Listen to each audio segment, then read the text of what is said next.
5, 4, 3, 2, 1, 0.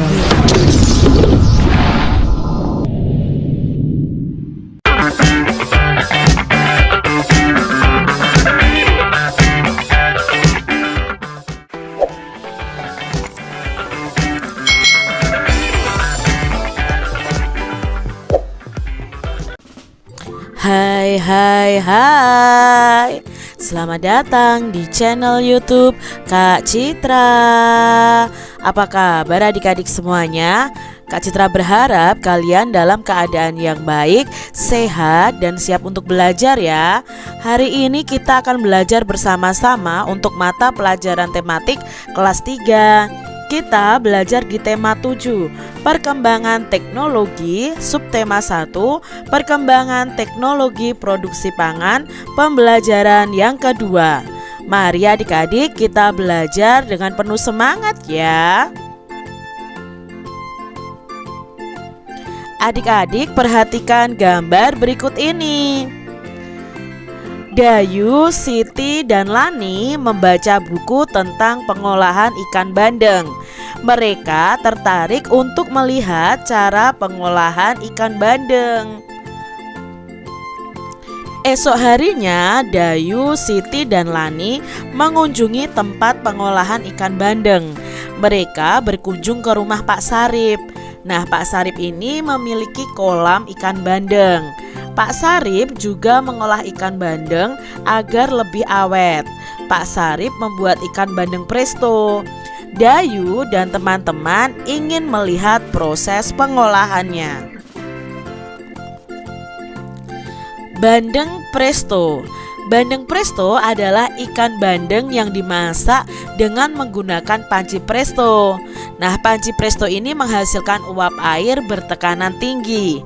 Hal itu yang akan membuat daging ikan menjadi lunak adik-adik. Tidak hanya dagingnya, duri ikan pun akan melunak. Bandeng presto ini dibumbui dengan bawang putih, kunyit, dan garam.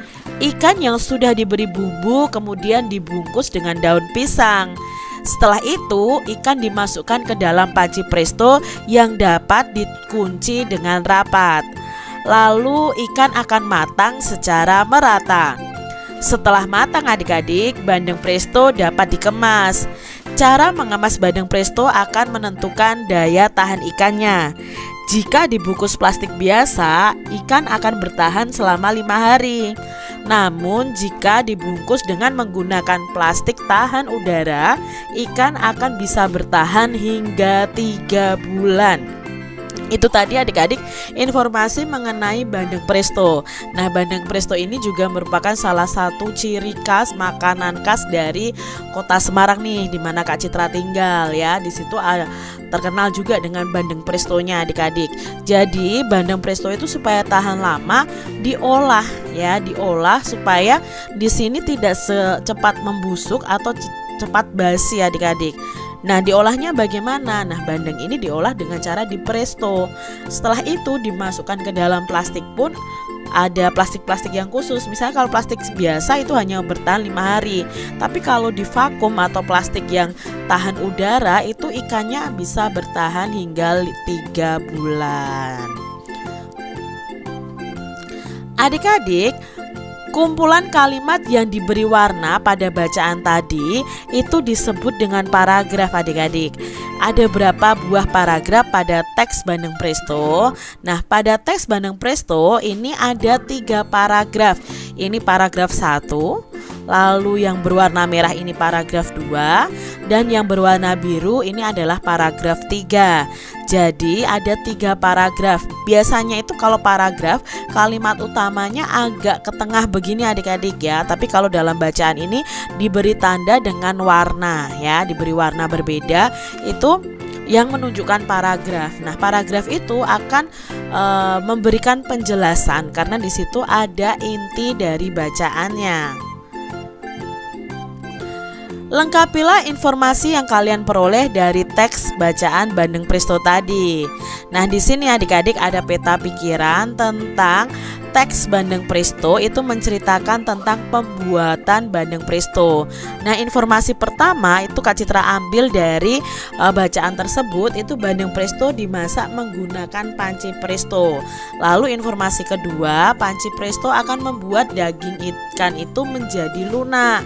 Dan yang ketiga, kemasan bandeng presto itu menentukan daya tahan ikan. Itu tadi ya informasi di teks Bandeng Presto. Adik-adik perhatikan gambar berikut ini. Nah, ini sedang berenang bersama ya adik-adik. Apakah kalian pernah berenang bersama dengan teman-teman kalian? Apakah kalian bisa berenang? Ya, coba adik-adik perhatikan gambar ini. Nah, selain kolam ikan, Pak Sarip itu juga memiliki kolam renang. Pak Sarip mengajak Siti, Dayu, dan Lani menuju ke kolam renang.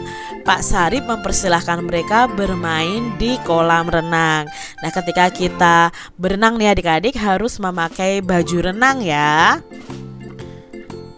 Di kolam renang banyak anak sedang bermain air. Ada yang duduk-duduk di tepi kolam, ada yang belajar meluncur, ada pula yang telah mahir berenang. Seorang penjaga mengamati di tepi kolam. Lani telah mahir berenang adik-adik.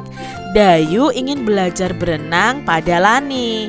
Mereka berdua turun ke kolam yang dangkal.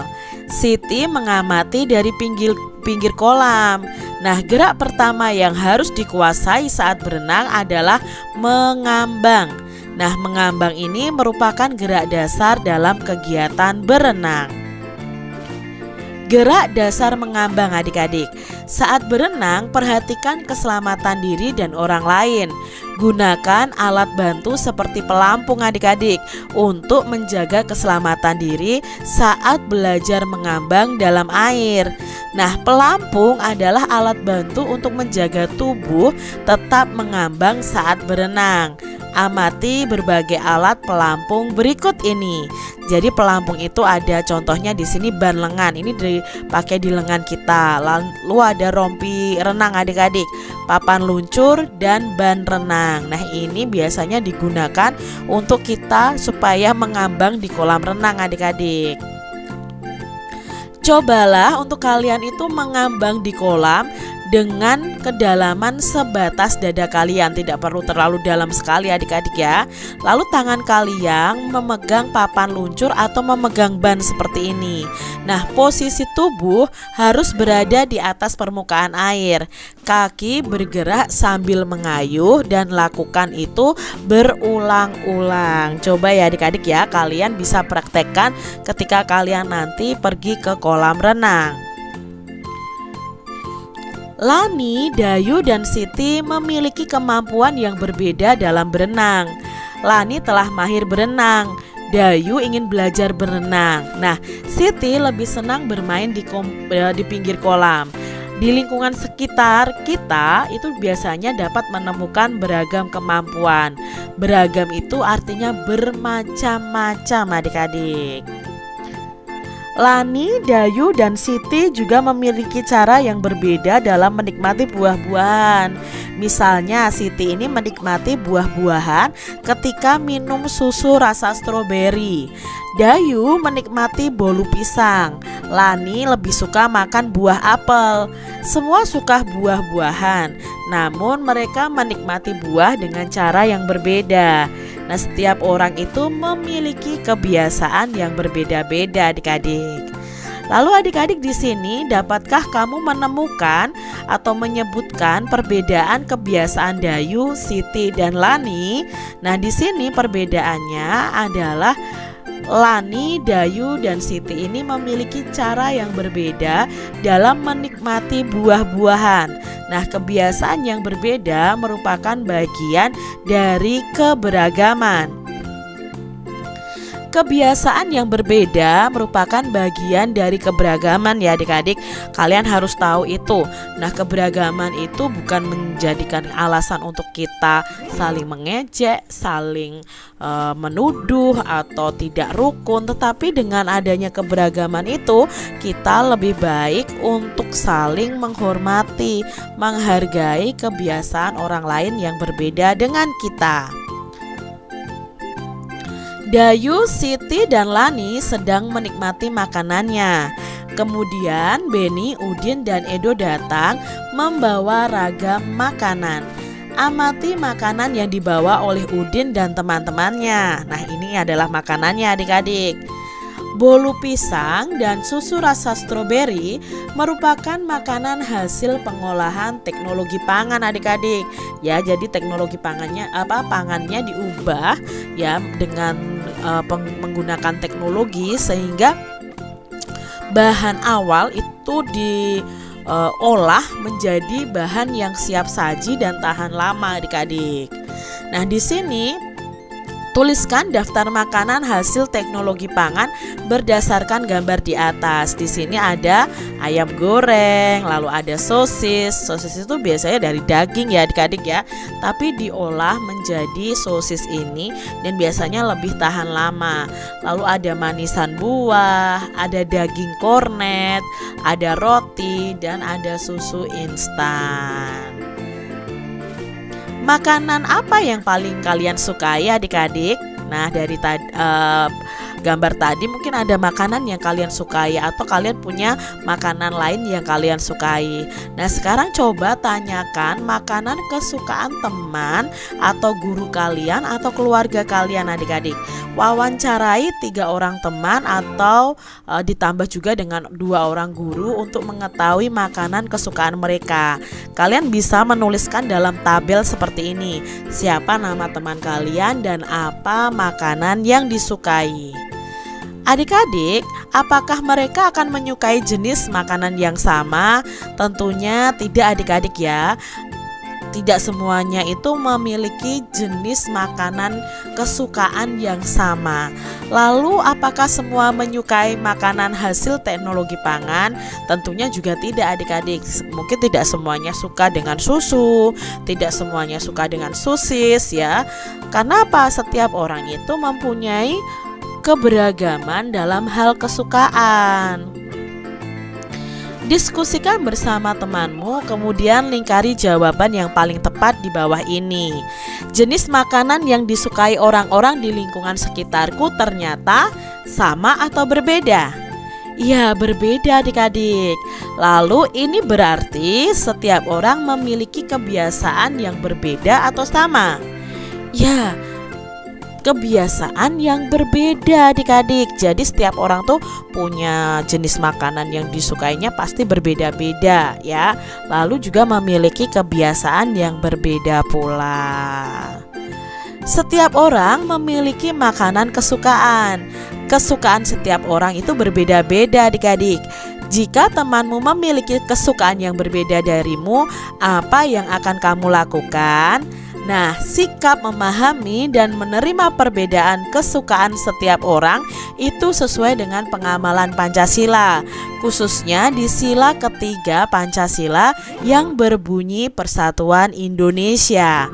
Mari adik-adik kita saling menghormati, saling menerima, saling memahami setiap perbedaan yang ada. Kita harus tetap bersatu. Demikian tadi adik-adik pembahasan kita di tema 7, subtema 1 pembelajaran yang kedua. Semoga video pembelajaran ini bermanfaat untuk adik-adik semuanya. Dan sampai jumpa lagi di video pembelajaran Kak Citra selanjutnya.